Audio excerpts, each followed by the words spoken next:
Hey guys, it's Nemo, and welcome back to World of Warships. There's been a lot of it lately, more so than any other game I've played, but it's just because there's so much happening in World of Warships lately. So much happening. Anyway, this is the new ranked season. This is the first battle I actually played of the new ranked season, and I started playing it this morning. And everyone has been saying that the Kitakaze, okay, not everyone, the community contributors have been saying that the Kitakaze is going to be the top destroyer for ranked. It is going to be pretty fearsome, but my top pick is the Jutland. I absolutely love this ship. It's such a good ship. In fact, for ranked, the Kitakaze I'm going to be putting at third behind 1, the Jutland, and 2, the Changmu. The thing that lets the Changmu down at number 1 is it has deep water torpedoes, so you can't really fight against destroyers. Now, this is a replay I took off my wargaming account, my Warships account, whatever you want to call it, and that's why you can't see the clock timers above the buff zones here, above these little capture points. Now, every capture point that you get in arms race will give you 20 points. It'll also take 20 points from the enemy. So first thing we want to do with this is, because it's competitive, we want to sort of set up crossfires, but we're in a destroyer, so you don't want to do that. Now, there's 2 cruisers behind me. They're going for the buffs, so I'm going to go for the middle buff, and then it's going for the middle buff that the Kronstadt pops up. Now, his radar is up, but he has popped it a bit early, and you'll see what I mean at I disappear relatively quickly. Now, yes, the Russian ships have got that nice long radar, but it is also very short. So if you're going to get spotted in a Russian cruiser, and don't pop your radar straight away. Don't pop your radar straight away, because it's probably just going to be a waste. Anyway, he's gone. Now I can go for this concealment buff here, and I've launched Torps to try and hit something, and hopefully for me it hits an enemy. And then the Kitakaze pops up. This is the community contributors' choice for top ship. Now, just skip to this clip here because I want to show you something that is really vital for any destroyer play. Now, that's a Z46 tier 9 German destroyer. He has got that 5-kilometer hydro. It might even be more with the tier 9, but he smokes up, I smoke up, he's not spotted anymore, I'm still spotted. He has his hydro on. This is an important skill that you should be practicing on as any, not just a destroyer player, but as any player. I'm still spotted, and I'm getting shot at by, I should be getting shot at by others, and I managed to kill him in the smoke. Okay, I played this Jutland game a little while ago. Really helpful skill if you can practice it and master it. Now, the Kitakaze comes in, so the first thing I do is slow down, because I want to be able to throw his shells off, at least for just one shot. I smoke up, he's still spotted, which is good because he's firing and he's in range of all my ships, and turns broadside and starts smoking. Unfortunately, that proximity in ranked or competitive, you just can't slow down and smoke like that. You need to use your smoke as a get out of jail card and smoke and run away. Now, the hydro's on, which is good, so I can see any torpedoes that will come, and I'm going to just keep firing at him until I can't hit him anymore. See how he's disappeared? I'm still firing. So you want to be able to hit them in the smoke or behind the smoke, wherever they're going, as often as you can. It really throws a player off their game if you can hit them in their own smoke. So the Missouri out there on the flank, who has an extremely good flanking position for competitive play, finishes off the Kitakaze. We had a good start there. Now, this is why I think the Jutland is the best ship for ranked. The Kitakaze will be extremely powerful the longer the game goes on, because of all the buffs. So we've got 2 buffs already, and now I believe it's only healing and a maneuverability buff. And the Kitakaze will do really well, as I said, with all those buffs, but the Jutland will win the game early on. And in competitive play, the first team to strike the blow and take the eyes of the enemy, which are the destroyers, will usually win. You've got a better chance of winning because the enemy can't see, you know.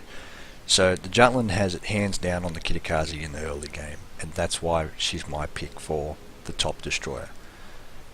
She's got a good rate of fire, she's got the IFHE, she's got those quick smokes, and a heal plus hydro. You just have so many more weapons to fight against the Kitakaze in the as I said, in the early part of the game than what you do and than what the Kitakaze has to beat you. Now that Kronstadt, he disappeared for a while. Now I knew he was going to either come into the cap or go around and flank. Now being a Kronstadt, he's not that fast compared to a Donskoy, so he would have to come in, and lucky for me I got just enough eyes on there to get the Kronstadt seen and start moving away. I could have gone and taken him on with torpedoes, but that's not my job.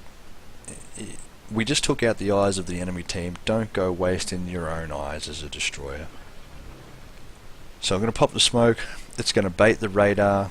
I'm also going to get quite a pound in here, you know, because he does radar, and you want to take out destroyers. Your priority for every ship should be knocking out destroyers, and then after that, radar cruisers. Knock out the radar cruisers and you take the eyes away from the team, from the enemy team. Now this is another reason why the Jutland is a better ship than the Kitakaze. My heal. I just got slapped, so I popped the heal, and now I've got health back. Now those torpedoes, they're not going to hit because I didn't realize that my enemy was reversing, but it's okay because it's cordoned off a zone. They would have been spotted shortly by aircraft or that's flying ahead of the Musashi there, but that means that they're not going to sail into that area now. They're not going to sail where the torpedoes are, so now they're boxed in, bottled in. Now ranked sprint is all about being aggressive. If you can be aggressive early on and win these buffs and force the enemy away, you are more likely to win. Keep doing the good things that you do with competitive play, such as cross-firing with battleships and cruisers. You know, make sure you've got an anchor. Now, what you want to do with an anchor is, for example, say the battleship is the anchor point, then you want a cruiser to go out a bit wider as a cross-firing, because what you want to do is you want to create a triangle between your friendly and the enemy and yourself, and then that means that he can only fire at one of you and one of you has free shots on him. So that's why when the Missouri went down the flank early on in the game, it really put the enemy off because they didn't have any ships in a flanking position at the time. And when they did go to a flanking position like the Kronstadt, he went to an area that took him out of the battle. So that's one thing you've got to be really, really careful about. Now destroyers, you don't really need to worry about creating flanking positions with destroyers or crossfires with destroyers because you are the eyes. You need to get out the front. You need to screen the team from torpedoes. You need to take on the enemy destroyers. You know, we attacked the Kitakaze early on. We forced him away. That is your whole role. It should be your role in ranked. It should be a role in clan. It should be your role in randoms, co-ops, whatever you play. You are the eyes of the team. You need to protect them from everything, torpedoes and other destroyers. So now that we've taken out one of their radars and their destroyer, because we've been the more aggressive side, we now have free reign. Everything is just going to start falling into position. So the earlier you can get in there in the ranked for this season, the better off you're going to be. Now after about 9 minutes of play, this center area comes up. Now, if you played arms race before, once you capture this center position, it's something like 10 points every second. It's ridiculously fast. So the center is really vital to hold. This is going to be a totally different rank season. It's going to be, you have to play aggressive. You've got to get in there and have a go. If you don't get in there and have a go, you're not going to get any wins, because you can't sit back and lay back. See, these guys are using the kiting tactic because they have to. They're being forced away. But there was no push. There was no push from them at all. They were in a blob formation, all in one area down this corner of the map, whereas my team was still in that competitive play, that the crossfire. We spread ourselves out a little bit more so we could be a little bit more effective. And having the crossfire is what helped me to beat off the Kitakaze. If I hadn't have been in, if the Missouri hadn't have been out on the flank out there, he wouldn't have been able to hit that shot, and we might have missed the Kitakaze. The game might have been totally different. So my torps there, predictive. If you had to see, they were nowhere near the white line, because the Musashi wasn't actually, it didn't look like he was going to come out and get shot at. But so I launched my torps anyway to cordon him off and make sure that he couldn't come in the area I wanted him to come into, but he ended up sailing there anyway, so it was a good thing. An unlaunched torpedo is never going to do any damage. So not too bad. 69,000 damage flat, 2 kills, 7 spottings is really good.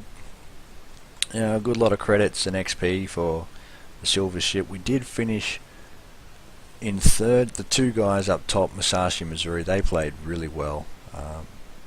It was just a good team overall. So we'll go through the Jutland build again, because I have a 19-point captain now. So you should always be going through premium consumables. Upgrades wise, we're going to go with main armaments mod to protect our guns and our torpedoes. Don't want them getting knocked out. Magazine modification 1 is also viable to stop those detonations. Propulsion mod, there's just no other mod you want to run at slot 2, because you want to try and protect your engine as much as you can. In something like a destroyer where you're fragile, your engine will get knocked out a lot. Aiming systems modification 1, there's you don't want to run any of the others at all. This is the hands down one that I would be running. Steering gears, and the only reason we're going to run steering gears is because we've got no other option. Royal Navy destroyers take off really fast anyway, so the propulsion mod would just make it ridiculous. Concealment to get that concealment down, and main battery mod 3 for quicker firing guns. It's all about the guns with Royal Navy destroyers. And the torpedo tubes would be okay. The only reason I don't like to run them is because you lose the DPM, and you also have a 50% chance of getting your torpedo tubes knocked out. Captain skills, priority target, so we can you can know who's shooting at you. If you are confident with the game, you can run the preventative maintenance. Last stand, it's a must. There's no other second choice. Survivability expert for a bit more HP on your ship. Not only HP on your ship, but it also makes your heal more effective. And concealment expert, so we get down to that 5.7 with all the concealment builds plus the camos. Now, inertia fuse high explosive is also a must. You need it on the 118mm guns, 117mm guns to buff the HE, otherwise you're not going to get anything. Then we're going to run torpedo expertise, although basic firing training and superintendent are also viable. I like the torpedoes because it helps me reload them a little bit quicker. And the jack of all trades, so you get your smokes, heals, and all your consumables up a lot faster. So that's my 19-point captain on the Jutland. As I said, I think the Jutland is going to be the better of the 3 top destroyers, and as you can see there in my port, I've got the Jutland, Chungmu and Kitakaze waiting to go. The Chungmu is second because it doesn't have the deep water torpedoes. It can't fire as quickly, so the DPM is slower. but it does have that really good radar, which is why I would actually put it second to the Jutland and not the Kitakaze. So Kitakaze, as I said, will be third. Kitakaze will be a very, very potent late game weapon, but if it's one-on-one DDs as that last game was, it's only 6 versus 6, so not very many people in the game at all. It's going to be who can strike first, who can strike the fastest. Very housey, hit hard, hit fast, hit often. Anyway guys, good luck in ranked this season. Thanks for joining me, and I'll catch you next time.